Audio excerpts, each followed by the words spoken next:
chef de l'état-major général russe Valery Gerasimov a commenté des informations sur des projets de provocation dans la Ghouta. Nous avons des informations fiables que des militants préparent la mise en scène de l'utilisation d'armes chimiques par les troupes gouvernementales contre les civils.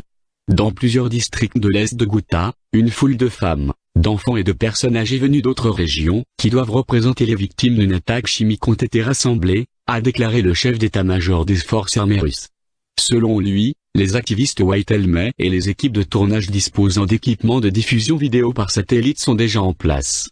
Ceci est confirmé par la découverte d'un laboratoire de production d'armes chimiques dans le village d'Aftris, libéré de terroristes, a expliqué Valery Gerasimov.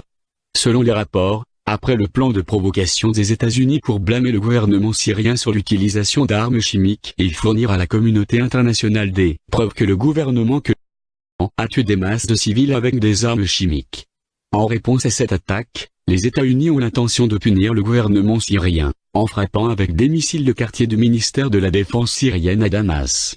Pour prévenir une telle attaque, nous avons envoyé des militaires russes ainsi que la police russe, qui se sont installés au ministère de la Défense syrienne à Damas en cas de menace pour la vie de nos soldats des forces armées russes. Nous riposterons contre les endroits d'où seront tirés ces missiles, a déclaré le chef de l'état-major général.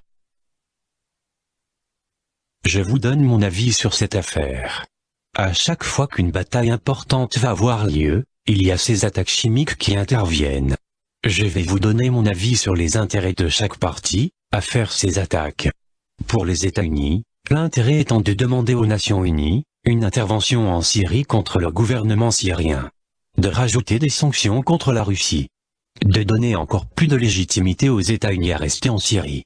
En termes de gains dans la bataille, les rebelles et les États-Unis n'ont rien à gagner.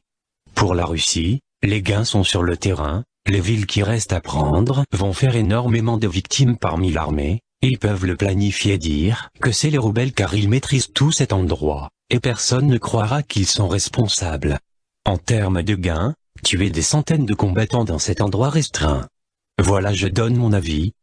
Car il existe plein de manières de faire des false flags, comme les États-Unis qui n'ont pas la communauté internationale dans la poche, peuvent le faire grossièrement et accuser la Russie, ils s'en moquent que personne n'y croit. Et inversement, la Russie peut le faire car tout le monde va penser que c'est encore un false flag des États-Unis. C'est très difficile de savoir, moi j'ai pas vraiment d'avis, les deux sont possibles. Voilà, à bientôt.